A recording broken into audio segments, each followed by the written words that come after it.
Aida Rezkia. Perkenalkan, saya Selimeta Safira. Halo, nama saya Aina Wasnafra. Halo, saya Putra Yustari. Sebagai warga negara Indonesia yang baik, tentu saja kita harus menggunakan bahasa Indonesia yang baik dan benar. Oleh karena itu, kita perlu memahami dan mengetahui sejarah bahasa Indonesia, fungsi bahasa Indonesia, kedudukan bahasa Indonesia, dan ragam bahasa Indonesia. Bahasa merupakan salah satu identitas suatu negara. Begitu pula, bahasa Indonesia merupakan salah satu identitas nasional bagi bangsa dan negara Indonesia. Bahasa Indonesia diresmikan tepat sehari setelah pembacaan Proklamasi Kemerdekaan Indonesia, yaitu tepatnya pada tanggal 18 Agustus 1945. Kata Indonesia pertama kali dilontarkan oleh seorang tokoh kebangsaan Inggris bernama George Samuel Earl dengan menyebut kata Indonesia pertama kali untuk menamai gugusan pulau di lautan Hindia. Namun, para ilmuwan berkebangsaan Eropa lebih sering menyebut dengan kata Melayunesia. Bahasa Indonesia adalah bahasa yang berasal dari bahasa Melayu Riau. Berdasarkan sumber sejarah, pemakaian bahasa Melayu Riau ini sudah dimulai pada masa Kerajaan Melayu dan Kerajaan Sriwijaya. Pada tahun 1808, Raja Ali Haji yang merupakan sastrawan ternama dari dulu sampai sekarang, baik di Nusantara maupun di mancanegara, namanya dikenal baik di kalangan sastrawan maupun di kalangan masyarakat biasa. Sehingga zaman Raja Ali Haji di dalam Kerajaan Melayu Riau disebut juga zaman pembinaan bahasa Melayu Riau dan bahasa Indonesia. Semasa Raja Ali Haji masih hidup, ia telah mengarang sekitar 13 buah buku kitab. Di antara karyanya itu ialah Bustan Al-Katibin yang isinya mencakup ilmu bahasa dan ejaan yang ditulisnya tahun 1857. Dan buku pengetahuan bahasa yang ditulis tahun 1859. Setelah Raja Ali Haji sudah tiada, perjuangannya dilanjutkan oleh kawan-kawan yang terhimpun dalam organisasi yang bernama Rusdiah Club atau perkumpulan kaum cendekiawan atau orang-orang bijaksana. Adapun tokoh-tokoh pendiri Rusdiah Club antara lain Raja Ali Kelana, Raja Hitam Khalid, Engku Abdul Majid Lingga, Raja Abdul Muthalib, Tuan Haji Jakfar, Said Sheikh Al-Hadi Wan Anom, dan Said Ali di Kerajaan Melayu Riau. Rusdiah Club dalam perjalanannya berhasil mengembangkan sastra Melayu. Pada abad ke-19 Masehi, perkembangan kebudayaan ini membuat banyak muncul sastrawan dari Riau.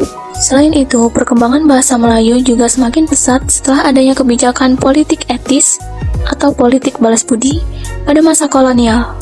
Selain itu, diperlukan pula suatu bahasa standar agar dapat diterbitkan buku-buku bacaan bagi orang Indonesia yang sudah bebas buta huruf. Demi mewujudkan program itu, Gubernur Jenderal Rokusen setelah mengelilingi Pulau Jawa tahun 1850 akhirnya mengambil kesimpulan bahwa bahasa Melayu Riaulah yang harus dipakai sebagai bahasa pengantar. Alasannya karena bahasa Melayu merupakan lingua franca untuk seluruh Nusantara. Atas saran gubernur itu, maka pemerintahan kolonial Belanda mengangkat bahasa Melayu menjadi bahasa resmi dalam pengajaran di sekolah-sekolah Bumi Putra pada tahun 1865. Pada awal abad ke-20, muncul berbagai pergerakan yang menuntut kemerdekaan bagi bangsa Indonesia. Pada tahun 1908, muncul pergerakan yang bernama Budi Utomo. Pada kesempatan itu, Sekretaris Budi Utomo, Cabang Magelang berpidato dengan menggunakan bahasa Melayu Riau pada Kongres Budi Utomo yang pertama. Penggunaan bahasa Melayu Riau sebagai alat perjuangan ternyata mempererat persatuan yang lebih erat, sehingga melicinkan jalan pergerakan nasional. Pada Kongres Pemuda yang pertama, yang berlangsung dari tanggal 30 April sampai dengan 2 Mei 1926, pada tanggal 2 Mei 1926 itu, M. Tabrani mengusulkan bahasa Melayu sebagai bahasa persatuan, yang kemudian disebut Bahasa Indonesia dan dikukuhkan pada Kongres Pemuda kedua yang berlangsung dari 27 sampai 28 Oktober 1928. Dengan demikian, jelaslah tanggal 2 Mei 1926 ditetapkan sebagai hari lahirnya bahasa Indonesia. Sejak saat itu, bahasa Melayu sudah diganti namanya menjadi bahasa Indonesia. Pada masa sekarang, bahasa Indonesia berkembang dengan pesat dan sampai saat ini tidak kurang 50 negara yang mempelajari bahasa Indonesia. Dengan demikian, tentu dapat meningkatkan kepercayaan kepada berbagai bangsa dan juga dapat membuka peluang kerja, seperti menjadi guide di objek wisata dan menjadi pengajar bahasa Indonesia di 50 negara menggunakan bahasa Indonesia. Itulah perkembangan bahasa Indonesia sampai saat ini dan di masa yang akan datang atau pada tahun 2045, bahasa Indonesia direncanakan menjadi bahasa ketujuh di Organisasi Perserikatan Bangsa-Bangsa atau PBB. Pada tanggal 28 Oktober 1928, para pemuda dan pelajar mengikrarkan Sumpah Pemuda. Berdasarkan putusan Kongres Pemuda, tergambar begitu tingginya nasionalisme kaum muda dan pelajar pada masa itu untuk mengangkat derajat dan martabat bahasa Indonesia di Nusantara. Tanpa paksaan ataupun tekanan dari pihak manapun, kaum muda dan pelajar begitu berkobarnya semangat memperjuangkan kemerdekaan dan pengakuan bahasa nasional, yaitu bahasa Indonesia di mata dunia. Bahasa Indonesia mempunyai kedudukan yang sangat penting seperti tercantum pada Ikrar Ketiga Sumpah Pemuda tahun 1928 yang berbunyi, "Kami putra dan putri Indonesia menjunjung tinggi bahasa persatuan bahasa Indonesia." Ini berarti bahwa bahasa Indonesia berkedudukan sebagai bahasa nasional yang kedudukannya berada di atas bahasa-bahasa daerah lain. Dalam kedudukannya, bahasa Indonesia harus benar-benar dipahami oleh semua kalangan, terutama kaum muda dan pelajar, agar jiwa patriotisme dan nasionalisme mereka terus terjaga. Hal ini berkenaan dengan keadaan saat ini yang semakin hari semakin krisis akan jiwa nasionalisme tersebut. Kaum muda dan pelajar lebih bangga akan bahasa asing seperti bahasa Inggris, Mandarin, Arab, dan lainnya, yang menyampingkan bahasa nasional dan negara kita. Hal ini karena bahasa Indonesia adalah bahasa yang mudah untuk dipahami dan tidak memerlukan belajar khusus. Dalam kenyataannya, masih banyak kaum muda dan pelajar yang tidak tahu bahasa Indonesia yang baik dan benar, mulai dari tingkat pendidikan dasar sampai dengan tingkat perguruan tinggi. Bahasa Indonesia mempunyai dua kedudukan yang sangat penting, yaitu sebagai bahasa nasional dan bahasa negara. Sebagai bahasa nasional, bahasa Indonesia diantaranya berfungsi mempererat hubungan antar suku di Indonesia. Fungsi ini sebelumnya sudah ditegaskan di dalam butir ketiga Ikrar Sumpah Pemuda tahun 1928 yang berbunyi, "Kami putra dan putri Indonesia menjunjung tinggi bahasa persatuan bahasa Indonesia." Kedudukan bahasa Indonesia berada di atas bahasa-bahasa daerah, hasil perumusan Seminar Politik Bahasa Nasional yang diselenggarakan di Jakarta pada tanggal 25 sampai 28 Februari 1975. Bahasa Indonesia memiliki kedudukan sebagai bahasa nasional dan sebagai bahasa negara. Kedudukan bahasa Indonesia sebagai bahasa nasional dimiliki sejak dikeluarkan Sumpah Pemuda pada tanggal 28 Oktober 1928. Sedangkan kedudukan sebagai bahasa negara dimiliki sejak diresmikannya Undang-Undang Dasar 1945. Dalam Undang-Undang 1945, Bab 15 Pasal 36 tercantum bahasa negara ialah bahasa Indonesia. Fungsi bahasa Indonesia. Bahasa Indonesia sebagai bahasa nasional memiliki fungsi diantaranya A. Lambang kebanggaan kebangsaan. Bahasa Indonesia mencerminkan nilai-nilai sosial budaya yang mendasari rasa kebangsaan. Atas dasar kebanggaan ini, bahasa Indonesia harus tetap dijaga, pelihara, dan dikembangkan serta rasa kebanggaan pemakainya senantiasa kita bina. B. Lambang identitas nasional. Bahasa Indonesia fungsinya sebagai identitas nasional yang mengarah pada penghargaan terhadap bahasa Indonesia selain bendera dan lambang negara. Di dalam fungsinya, bahasa Indonesia tentulah harus memiliki identitasnya sendiri sehingga serasi dengan lambang kebangsaan yang lain. Lalu C. Alat perhubungan antar warga, antar daerah, dan antar budaya. Bahasa Indonesia memiliki peranan yang vital di masyarakat umum dan nasional. Berkat adanya bahasa Indonesia, masyarakat dapat berhubungan satu dengan yang lain. D. Alat pemersatu suku, budaya, dan bahasa. Maksudnya adalah bahasa Indonesia memungkinkan keserasian di antara suku-suku, budaya, dan bahasa di Nusantara tanpa harus menghilangkan identitas kesukuan dan kesetiaan kepada nilai-nilai sosial budaya serta latar belakang bahasa daerah yang bersangkutan. Sedangkan kedudukan bahasa Indonesia sebagai bahasa negara memiliki fungsi, diantaranya A. Bahasa resmi kenegaraan, bahwa bahasa Indonesia dipakai di dalam kegiatan-kegiatan kenegaraan seperti resmi upacara, peristiwa, dan kegiatan kenegaraan, baik dalam bentuk lisan maupun dalam bentuk tulisan.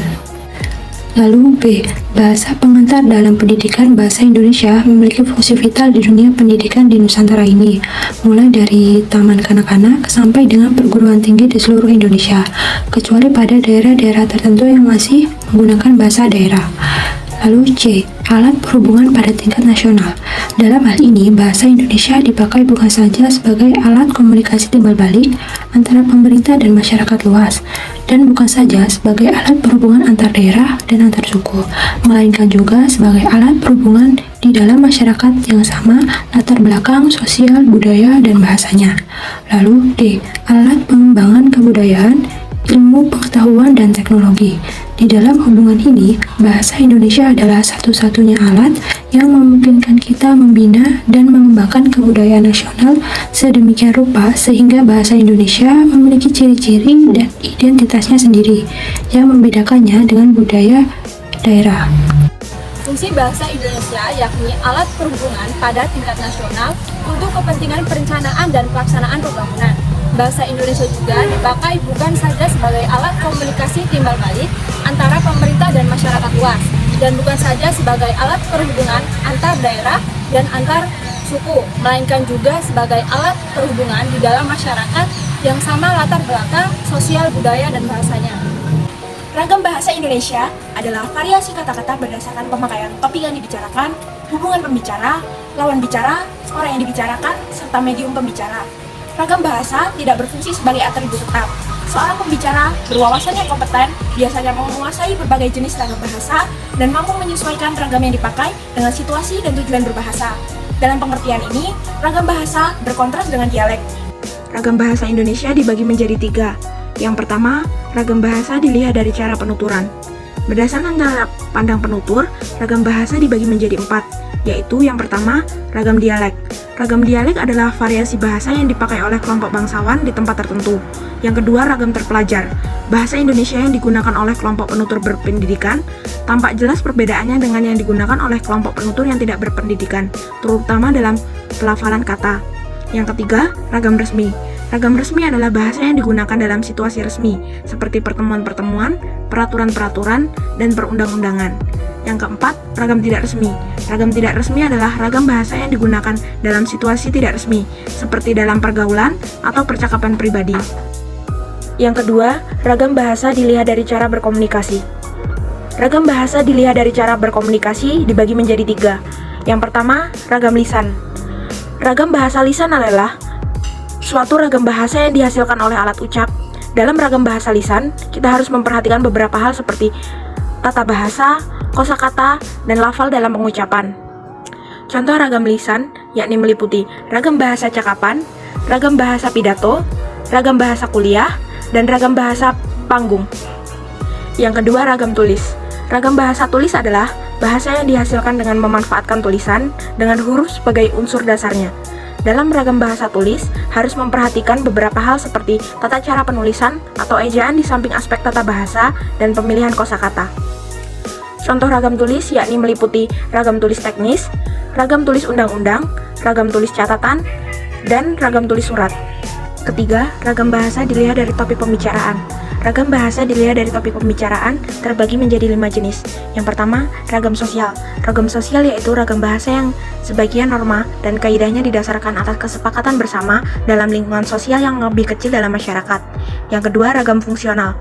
Ragam fungsional adalah ragam bahasa yang dikaitkan dengan profesi, lembaga, lingkungan kerja, atau kegiatan tertentu. Ragam fungsional juga dikaitkan dengan keresmian keadaan penggunanya. Yang ketiga, ragam jurnalistik. Ragam bahasa jurnalistik adalah salah satu ragam bahasa yang dibentuk oleh spesifikasi materi yang disampaikan. Ragam khusus jurnalistik termasuk dalam ragam bahasa ringkas. Yang keempat, ragam bahasa sastra.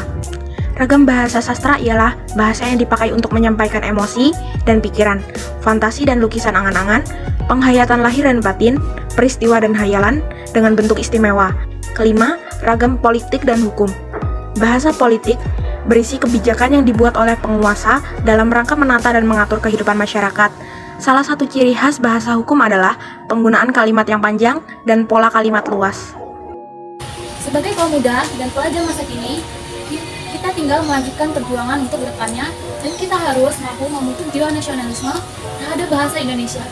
Bersemangat untuk mengembangkan dan melestarikan agar bahasa yang selama ini diperjuangkan keberadaannya tidak rusak, apalagi bila hilang tergerus zaman dan masa. Nah, kita harus mampu mensejajarkan bahasa Indonesia dalam barisan bahasa internasional yang lainnya. Tidak boleh kalah dengan bahasa asing yang selama ini terus masuk dan diagung-agungkan. Kaum muda dan pelajar NKRI harus bersatu dengan tekad 28 Oktober 1928 untuk terus menjaga bahasa Indonesia sebagai bahasa persatuan.